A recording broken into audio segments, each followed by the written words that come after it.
News లో వచ్చింది. Madanapalle sub collector office fire accident. What is the impression? అందరికీ fire accident అయింది, షార్ట్ సర్క్యూట్. Simple answer. ఇంక investigation ఏమీ అవసరం లేదు. నేను పోతూ ఉంటే నాతో కూడా నారాయణ గారు మంత్రి వస్తే ఆయన వచ్చినాక మా లడ్డా గారు రాకపోతే రమ్మన్నా. నేను ఎక్కించుకున్నాను కారులో. ఎక్కించుకుని ఏం జరిగిందని అడిగాను మా ఇంటెలిజెన్స్ ని. సరే మరి జరిగిందన్నారు. కరెక్ట్ కాదు, మీరు సింపుల్ గా చెప్తున్నారు. డీజీ గారిని రమ్మంటే అప్పటికే అసెంబ్లీకి వచ్చారు డీజీ గారు. వారిని ప్లస్ సిబిసిఐడి ఇద్దరిని హెలికాప్టర్ ఇచ్చి పంపించారు. ఇక్కడ ఎందుకు నేను ఇంత సీరియస్ గా తీసుకున్నానంటే మీరందరూ గుర్తుపెట్టుకోవాల్సిన అవసరం ఉంది. నేను ఎప్పుడు లా అండ్ ఆర్డర్ని ఈజీగా తీసుకోను. ఎన్ని సవాళ్లున్న లా అండ్ ఆర్డర్లో నేను తప్పు చేయను, తప్పు చేసిన వాడిని వదిలిపెట్టను. That is my policy from the beginning. ప్రజలకు లా అండ్ ఆర్డర్ మెయింటైన్ చేసి తీరాలి. వాళ్ళ జీవితాలతో ఆడుకునే ఏ సివిలైజ్డ్ వరల్డ్ లో కూడా లా అండ్ ఆర్డర్ ప్రాపర్ గా ఉంటే that is the best governance. అవి చూసిన తర్వాత నేను పంపిస్తే అప్పుడు వీరి డౌట్లు వచ్చాయి. సైట్ పోయి చూసిన తర్వాత 1 by 1 కలెక్టర్ గారు వాళ్ళతో వెళ్లారు. అన్నమయ్య కలెక్టర్, ఎస్పీ వీళ్ళందరూ వెళ్లారు. 1 by 1 వెరిఫై చేశారు.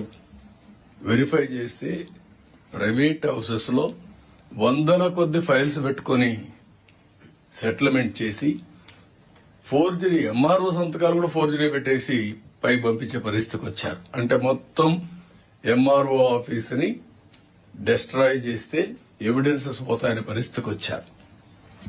అక్కడి నుంచి ఇప్పుడు మనం స్పెషల్ చీఫ్ సెక్రటరీ గారు చెప్పినట్టు చాలా అన్రెస్ట్ ఉంది.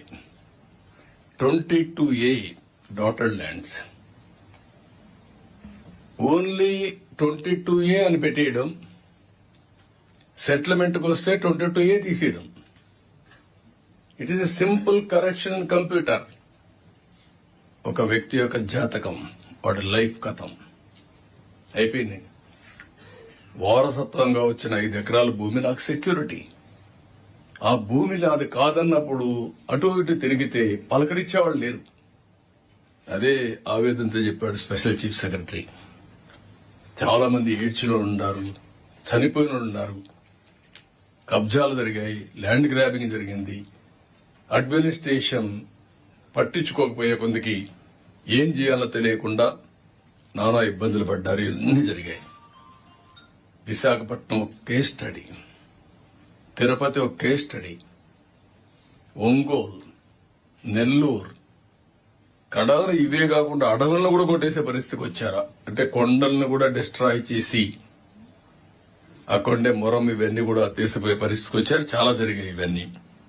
ఇప్పుడు ఇక్కడ 9 లక్షల ఎకరాలు దగ్గర ఫ్రీ హోల్డ్ చేశారు. ముందుగానే ఆ ల్యాండ్ కొంత కొనేసి ఫ్రీ హోల్డ్ చేసి వీళ్లు రెగ్యులరైజ్ చేసుకున్నారు. అసైన్ ల్యాండ్సే కాదు, అన్ని ల్యాండ్స్ కూడా free assign lands, your right, assign lands free hold చేసి ఆ ఫ్రీ హోల్డ్ చేసింది వీళ్ళు రిజిస్ట్రేషన్ చేసుకునే పరిస్థితికి వచ్చారు. అంటే ఇవన్నీ ఎంత ఫ్రాడ్ చేయాలని చేసే పరిస్థితికి వచ్చారు. దీని మీద మనం అందరం గుర్తుపెట్టుకోవాల్సింది